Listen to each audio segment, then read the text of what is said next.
What is up, crew?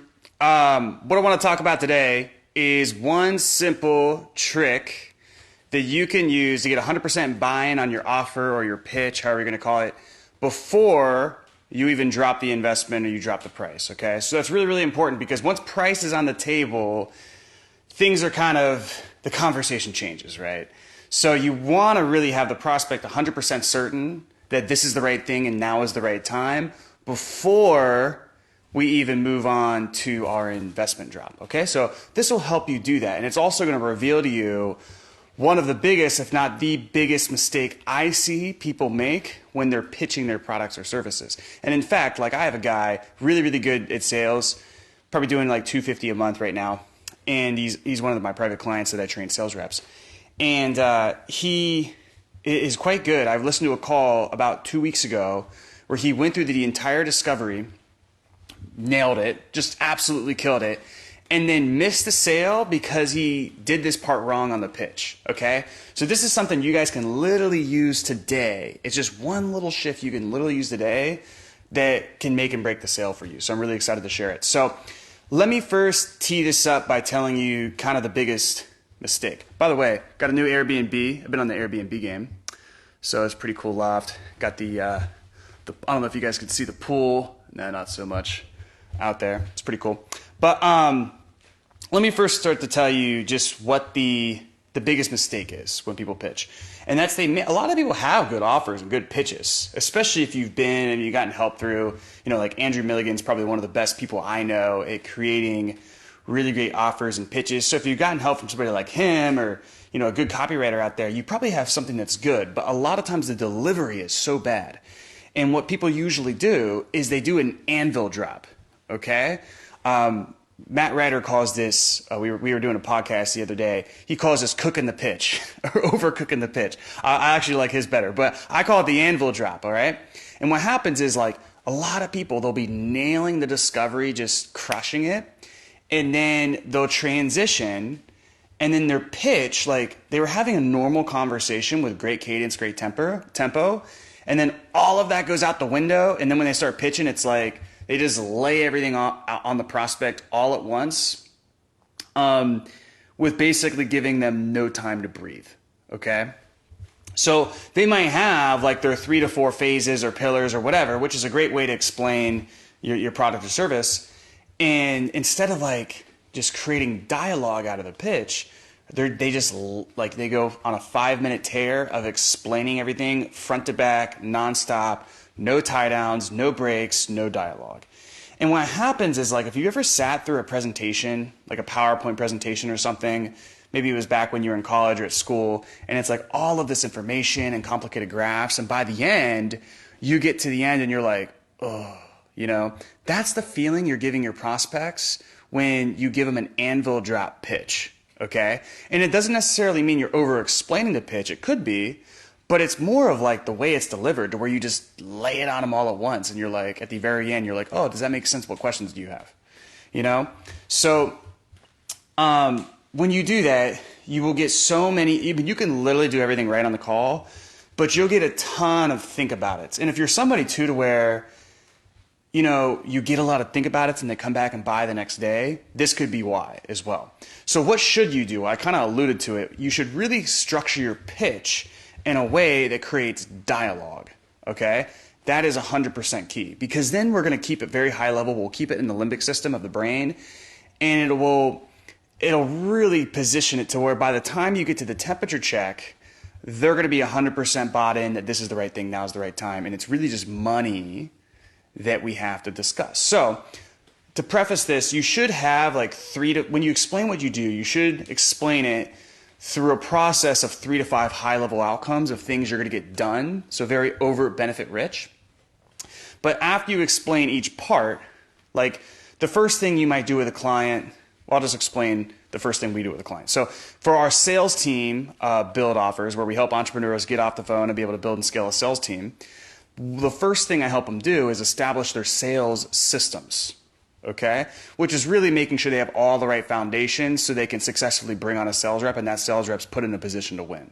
So after I explain that part of the process, I'm going to say, does that make sense? Now, a lot of people do that.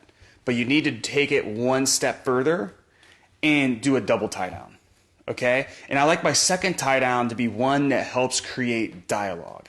So I have a few favorite ones. One of them, I'll say, does that make sense? They'll say yes. And then I'll say, gotcha. So based on what we talked about earlier in terms of some of the systems you have in place, what are your thoughts on that part of the process specifically? So now I've created dialogue, and I can get a real temperature check and read of if he feels like he needs that process, if he feels like it's going to help, what are his thoughts, all of that stuff. Right? So the reason you can't just say, does that make sense? Is because it's said so much that you almost get that reflex yes. And what we really need to do is break their pattern so that it creates some space for him to actually, or her, to actually think about the offer or that part of the offer and say, okay, yeah, that sounds like what I need, or maybe that doesn't sound like what I need. And I almost want those objections during the pitch. Like people might think, oh, this could derail your pitch. And it's like, yeah, it could. But like, if you don't seed this stuff out earlier on the call, you're freaking screwed. So a few of my favorite double tie downs, I'll say, does that make sense?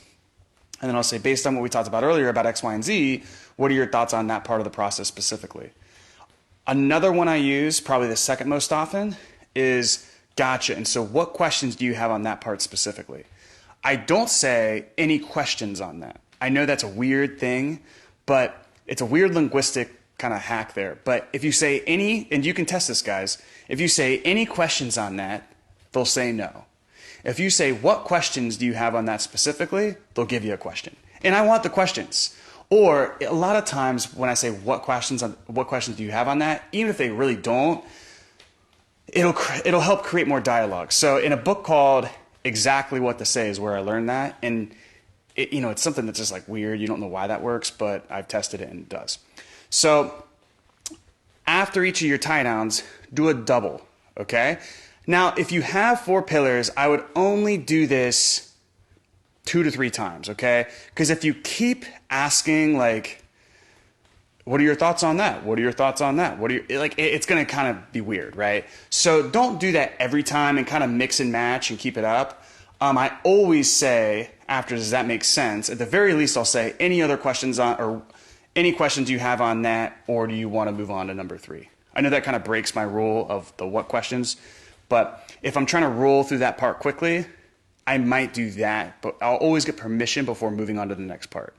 But it's helping create dialogue, okay? And make sure you do really create the dialogue on the parts of the pitch that you really need buy-on in to get the sale, right? So to go back to my example, we help clients with so much in terms of the sales team side, but obviously one of the main ones is our done-for-you recruiting part, right? To where we actually recruit for the client and do all the vetting on the front end for them. So I'm going to really make sure I create dialogue on that part specifically, because that's a huge part where they need buy-in. Whereas when I help them with their leadership and their management side, it's not the real need. A lot of times it's like they want it, they like that part, but it's not like the real part that's the pivot on the sale. Yeah, ready for pillar 3 is fine. But I always like to get, at least 2 or 3 times throughout that pitch, I always like to really slow down the tempo, slow down the cadence, and create some dialogue through a second question after, does that make sense? It's really key, guys. And when you do this, what's going to happen is you're going to get to the temperature check, and you'll get to a point to where almost all the time you'll get, that's exactly what I need. Right? You'll get a 9 out of 10 or a 10 out of 10. So a lot of people ask me like, whoa, I'm at the temperature check, which is the part at the end of after you pitch, you say, how do you feel about the process?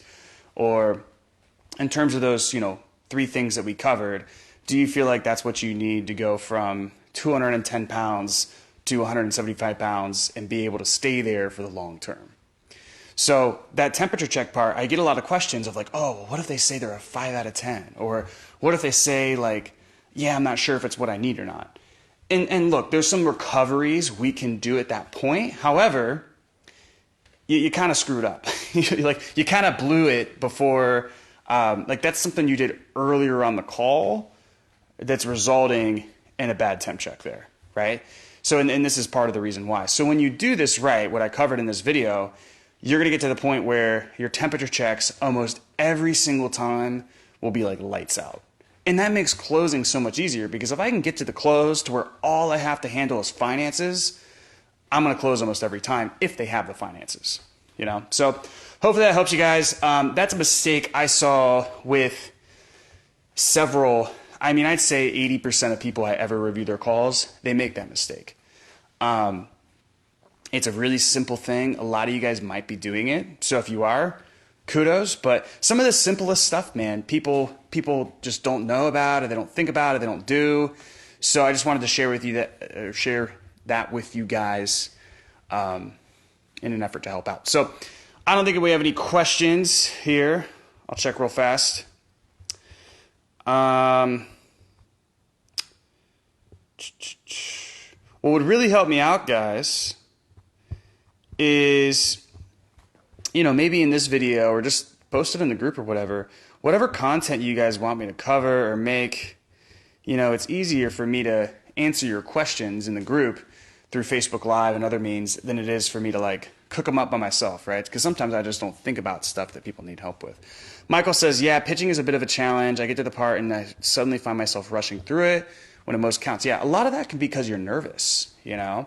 So really focus on slowing down your cadence and your tempo if you feel like when you get there you rush it. But when you create dialogue, it's kind of like if you catch yourself rushing, it puts a nice endpoint to the pitch to where you can sort of catch your breath and reorient yourself and fix your cadence. So anyways, guys, I don't think anybody else has questions. Michael says, great live. Thank you, my man. And yeah, let me know what you guys want me to cover in the group, and we'll do more trainings, do more Facebook Lives. We'll see you.